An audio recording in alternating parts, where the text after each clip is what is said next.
तो hello guys, कैसे हैं आप लोग। तो आज हम लोग पढ़ेंगे बचे हुए टॉपिक्स को। जैसे कि पिछले क्लास में हमने पढ़ा था आर्की बैक्टीरिया और यू बैक्टीरिया के बारे में। ठीक है, इसमें आपका आर्की बैक्टीरिया जो है वो काफ़ी ज़्यादा प्रिमिटिव और काफ़ी ज़्यादा एक्सट्रीम एरिया में पाए जाने वाले जीव होते हैं। आर्की बैक्टीरिया जो है वो वैसे वैसे जगहों पे भी पाए जा सकते हैं जहाँ पर लाइफ संभव ही नहीं है, जैसे कि मेथानोजेन एरिया में, या फिर आप कह सकते हो कि गर्मी इलाके में, या फिर किसी भी साल्टी एरिया में जहाँ पर लाइफ बिल्कुल ही पॉसिबल नहीं होते हैं। ठीक है, उसके बाद यू बैक्टीरिया जो होते हैं ना, क्या कह रहा है कि मोस्टली बैक्टीरिया जो होते हैं वो होते हैं यू बैक्टीरिया। ठीक है, कोई दिक्कत नहीं। यू बैक्टीरिया क्या करते हैं ना, वो कीमोसिंथेटिस प्रोसेस करके अपना जो फोटोसिंथेसिस है वो कंप्लीट करते हैं। ठीक है, हाँ, इस बात का हम लोग ध्यान रखेंगे। उसके बाद कह रहा है roots etc some are pathogens causing damage. कभी कभी कुछ पैथोजन ऐसे होते हैं जो कि फसल को, इंसान को या जानवर को जो होते हैं ना, काफ़ी नुकसान पहुंचाते हैं और कुछ बीमारी भी कॉज करते, जैसे कि आपका हो गया कोलेरा, ठीक है, tetanus, citrus, canker, are well, ठीक है ना, are well known as disease caused by different bacteria. तो धरती पे जो जीव होते हैं वो अलग अलग जीव जो होते हैं वो अलग अलग टाइप के बैक्टीरिया को कॉज करते हैं, मतलब कि अलग अलग बैक्टीरिया अलग अलग बीमारी फैलाएगा, है कि नहीं। उसके बाद कह रहा है bacteria reproduce mainly by the fission. Bacteria जो होता है मैक्सिमम, तो बैक्टीरिया जो होता है वो फिजन का यूज़ करके रिप्रोडक्शन करता है, यानी कि रिप्रोड्यूस करता है, अपने बेबी का निर्माण करता है। अब देखो फिजन क्या होता है। फिजन एक ऐसा प्रोसेस है जहाँ पर एक सेल टूट के दो सेल का निर्माण होता है। ओके, उसके बाद कह रहा है समटाइम्स अंडर फेवरेबल कंडीशन दे स्पोर फॉर्म्स।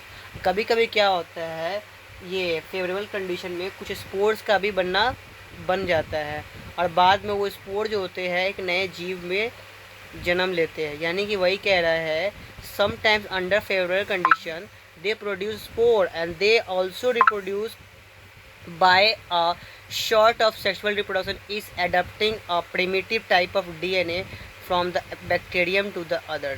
ठीक है ना, तो कह रहा है कि जो कभी कभी जो फेवरेट कंडीशन में जो बैक्टीरिया होता है उसमें स्पोर का फॉर्मेशन हो जाता है और बाद में वो क्या करते हैं उस चीज़ को एज अ सेक्सुअल रिप्रोडक्शन एक क्या बोलते हैं, वो एक बेबी का निर्माण करता है। ठीक है, अब बात आया नेक्स्ट आपका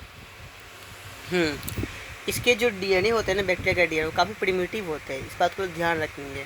ठीक है, अब बात है the mycoplasma are the organism that completely lack cell wall. देखो माइक्रोप्लाज्मा सबसे छोटा सेल मतलब ऑर्गेनिज्म है और इसमें जो होता है ना, इसमें सेल वॉल नहीं पाया जाता है।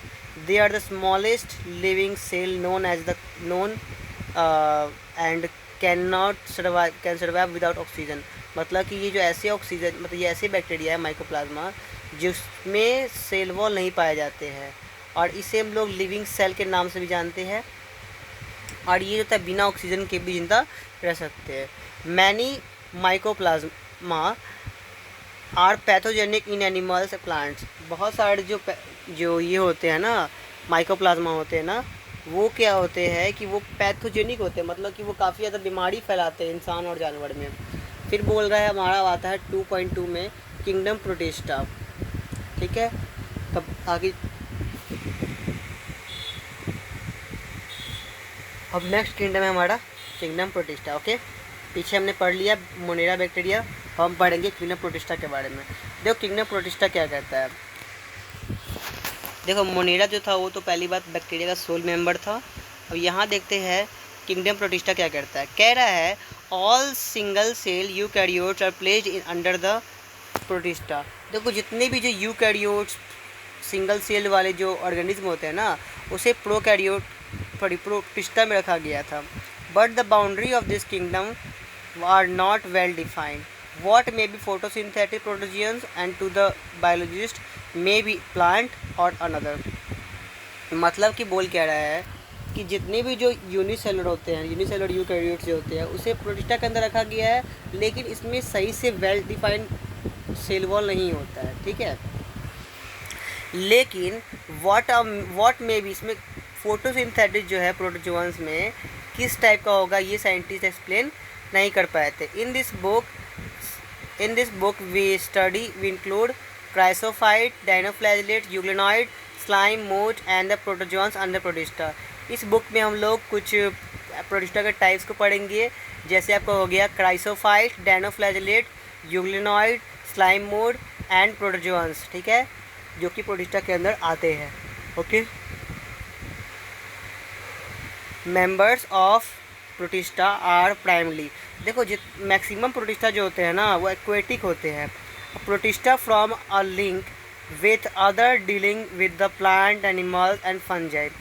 Being eukaryote protistian cell body contain well defined cilia, ठीक है, well defined nucleus and other membrane bound organelles. Some flagella और cilia ठीक है ना। और क्या बोल रहा है कि जो जीव होते हैं ना किंगडम प्रोटिस्टा ऐसे जीव है जिसके अंदर ये वेल डिफाइंड सेल पाया जाता है, सेल और प्लस में वेल डिफाइंड न्यूक्लियस, ये सब पाए जाते हैं।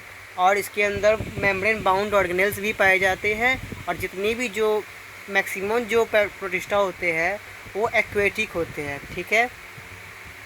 हाँ, अब प्रोटिस्टा जो होता है सेक्सुअली और असेक्सुअल दोनों का यूज़ करके बेबी का फॉर्मेशन करता है अपने, मतलब कि अगर वो सेक्सुअल रिप्रोडक्शन फॉलो करेगा तो जाइगोट बनाएगा, और एसेक्सुअल फॉलो करेगा तो उसमें वो सेल का फ्यूज़न करेगा। ओके, कोई दिक्कत यहाँ तक? तो प्रोटिस्टा क्या है, मोनेरा का ही एडवांस वर्जन है आपको प्रोटिस्टा में याद रखना। प्रोटिस्टा एक्वेटिक होते हैं, इसके अंदर बहुत सारे ग्रुप है, जैसे कि आपको chrysophyte, dinoflagellate, euglenoid, slime mould, protozoans, ये सब आपसे 5 ग्रुप है।